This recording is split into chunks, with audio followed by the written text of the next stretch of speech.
दिल्ली की सड़कों पर आज बीजेपी कार्यकर्ताओं का सैलाब था। बीजेपी कार्यकर्ता पुलिस बैरिकेडिंग को तोड़ रहे थे। हाथों में झंडे और पोस्टर बैनर थे।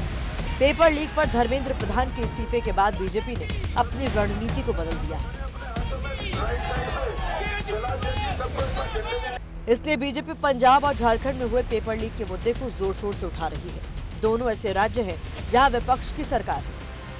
पंजाब में अगले साल विधानसभा चुनाव है, इसलिए आज बीजेपी ने दिल्ली की सड़कों से आम आदमी पार्टी की मान सरकार के खिलाफ विरोध की आवाज बुलंद की। तस्वीर में आपको दिखा रही हूँ, ये फिरोजशाह रोड है और भारतीय जनता पार्टी के कार्यकर्ता पहला बैरिकेड तोड़ चुके हैं। यानी पहला लेयर जो बैरिकेड का था, सुरक्षा कवच था, उसे तोड़ दिया है और अब आगे बढ़ते जा रहे हैं। आप देखिए बड़ी संख्या में कार्यकर्ता नजर आएंगे। यहाँ से अब कुछ ही मीटर की दूरी पर आम आदमी पार्टी का दफ्तर है।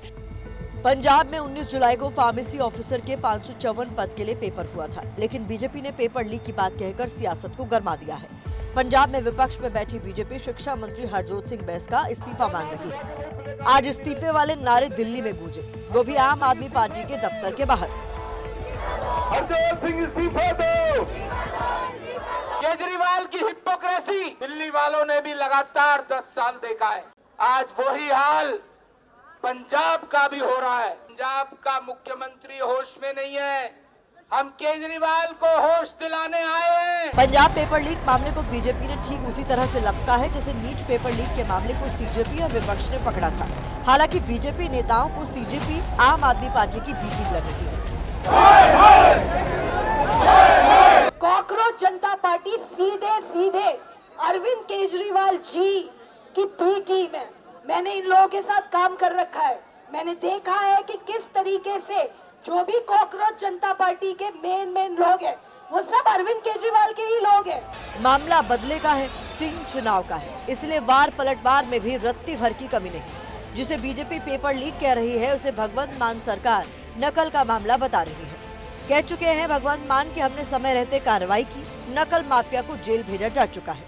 पंजाब में पेपर लीक नहीं हुआ, 4.5 साल हो गए गवर्नमेंट को। हमारे पास एक चीटिंग का मामला आया था। पिछले दिनों फार्मेसी का एक एग्जाम था। इमीडिएटली पुलिस ने एक्शन लेके 10 स्टूडेंट और 11 बाहर के जो गैंग था उनको पकड़ के जेल में दे दिया। पेपर तो बिल्कुल सही हुआ। पंजाब में पेपर लीक को लेकर अब तक 21 छात्रों को गिरफ्तार किया गया है। हालांकि पंजाब में विपक्ष में बैठी बीजेपी इससे कतई संतुष्ट नहीं है, इसलिए कह रही है कि हरजोत सिंह बैस के इस्तीफे से कम कुछ भी मंजूर नहीं। क्यों नहीं इस्तीफा लेंगे? पेपर लीक वहाँ पे नहीं हुआ है, तो जब यहाँ पे हो सकता है तो वहाँ पे क्यों नहीं इस्तीफा होगा? भगवंत मान का इस्तीफा होना चाहिए, शिक्षा मंत्री का इस्तीफा होना चाहिए। इससे पहले 28 जुलाई को बीजेपी सांसदों ने संसद परिसर में भी प्रदर्शन किया था। प्रदर्शन के दौरान सांसदों ने पंजाब पेपर लीक पर जवाब दो के नारे लिखकर हरजोत सिंह बैस के इस्तीफे की मांग की थी। शिरोमणि अकाली दल की सांसद हरसिमरत कौर बादल ने इस मामले को संसद में भी उठाया था। कहा था पंजाब की सरकार छात्रों के साथ छल कर रही है। पंजाब में every few months in 4 years there have been over 11 paper leaks. एक के बाद एक और हर बारी सरकार लिपापोती कर रही है। पंजाब में चुनावी लड़ाई शुरू हो चुकी है। टारगेट पर सत्ता की बाजी है। बीजेपी पंजाब में कमल खिलाने का सपना देख रही है। वहीं आम आदमी पार्टी कह रही है कि पंजाब के लिए जो हमने किया है वो आज तक कोई नहीं कर सका। 27वें नंबर पे था पंजाब शिक्षा के क्षेत्र में, 27th नंबर। आज नंबर 1 आ गया केरला को पीछे छोड़ के। आम आदमी पार्टी जो है वो हमेशा दोगुनी राजनीति करती है। उन्होंने पंजाब के अपने शिक्षा मंत्री का इस्तीफा क्यों नहीं लिया?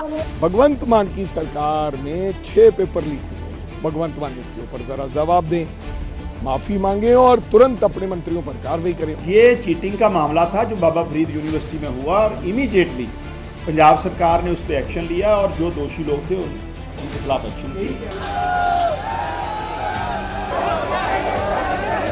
जिस प्रकार से पंजाब के अंदर 3 एग्जाम भगवंत मान के समय में लीक हुए हैं और उसके बाद भी वो कुछ बोल नहीं रहे हैं, इस्तीफा उनको देना पड़ेगा। हम तो कह रहे हैं कि 5-6 बार पेपर लीक हुआ है और मुख्यमंत्री जी और मंत्री जी शिक्षा वाले दोनों मान्य हैं।